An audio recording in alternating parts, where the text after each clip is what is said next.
Necəsiz? Hər vaxtınız xeyir olsun. Bugünkü dərsimiz 6-cı sinifin 17-ci mövzusu olan detalların lehimləmə ilə birləşdirilməsi mövzusudur. Gəlirik dərsimizə. Lehimləmə nədir? Lehimləmə ərinmiş lehimin köməyi ilə əsasən metalların qırılmaz əlaqəsinin əldə edilməsi bir prosesidir. Lehimləmə zamanı əsas materialla məmulatın birləşdiriləcək hissələri arasında boşluq doldurulur. Lehimləmə zamanı əsas materialla məmulatın birləşdiriləcək hissələri arasında boşluq doldurulur. Lehimləmə harda istifadə olunur?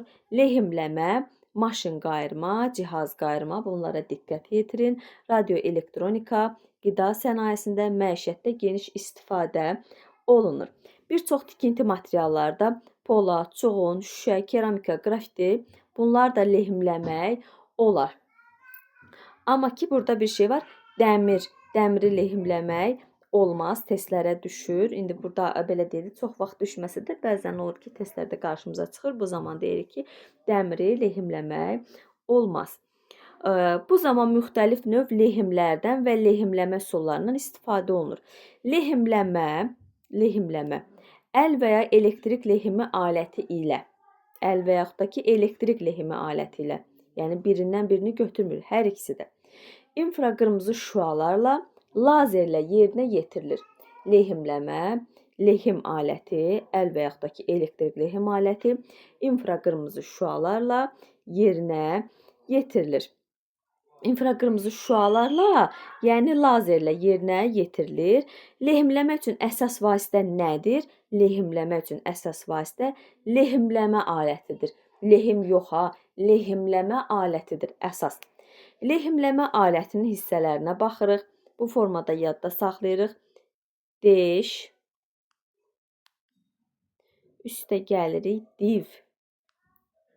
Yəni dəstək, elektrik çəngəli, şunur, bir daha D var orada. Digər D nə idi? Dəliklər, iynə və vint. Deş, üstə gəl, div. Özüm də bu formada öyrənmişəm. Sizi də deyirəm ki, bu formada yadda saxlayın. Bəs lehim nədir? Lehim isə, baxın, bayaq dediyimiz, yəni birinci cümləyə başlayarkən dediyimiz lehimləmə idi. Lehimləmə dedik nədir? Bir prosesdir. Metalların qırılmazlıq əlaqəsini təmin edən bir prosesdir. Amma lehimin özü nədir? Materialı nədir? Bu nə deməkdir? Lehim isə lehimlənmə zamanı birləşdiriləcək səthlərin boşluğu doldurmaq üçün, birləşdiriləcək səthlərdəki boşluğu doldurmaq üçün möhkəm tikiş əldə etmək məqsədi ilə istifadə olunan metal və yaxud da ki, ərintidir. Nə? Lehim nədir? Metal və yaxud da ki, ərintidir. Həmin o səthlərdəki, yəni birləşdirmə zamanı, lehimləmə zamanı yaranan boşluğu doldurmaq üçün istifadə olunan bir ərintidir. Şəkil A-da göstərilir lehim, ona qalay da deyilir, lehim, qalay da deyilir. B isə, sarı olan isə kanifoldur. Materialları lehimləməyə başlamamışdan əvvəl onun səthini fülüslərin köməyi ilə təmizləmək lazımdır. Deməli, metalları lehimləməyə başlamamışdan əvvəl nə edirik? Onların səthlərini fülüslərin köməyi ilə təmizləyirik. Şunur nədir? İzolyasiya edilmiş elektrik məfdilidir, testlərə düşür. Fülüs izolyasiya edilmiş, daha doğrusu şunur izolyasiya edilmiş elektrik məfdilidir. Bəs fülüslər nədir? Fülüslər lehimlənən səthləri çirklənmədən qorumaq üçün hazırlanmış kimyəvi bir maddədir. Deməli müəllimlər, deyirik, bir daha deyirəm, fülüslər nədir? Fülüslər lehimlənən səthləri çirklənmədən qorumaq üçün hazırlanmış bir kimyəvi maddədir. Lehimləmə zamanı fülüslər sayəsində lehim birləşdiriləcək hissələrə daha yaxşı yapışır. Lehimləmə fülüslər sayəsində lehim birləşdiriləcək hissələrə daha yaxşı yapışır. Lehimləmə işləri apararkən fülüs olaraq kanifoldan istifadə olunur. Lehimləmə işləri apararkən fülüs olaraq kanifoldan istifadə olunur. Bəs kanifol nədir? Kanifol şam qatranının distilləsindən əldə edilən sarımtıl qəhvəyi qatran maddəsidir. Kanifol nədir? Şam qatranının distilləsindən əldə edilmiş sarımtıl, baxırıq, sarımtıl qəhvəyi rəngdə bir qatran maddəsidir.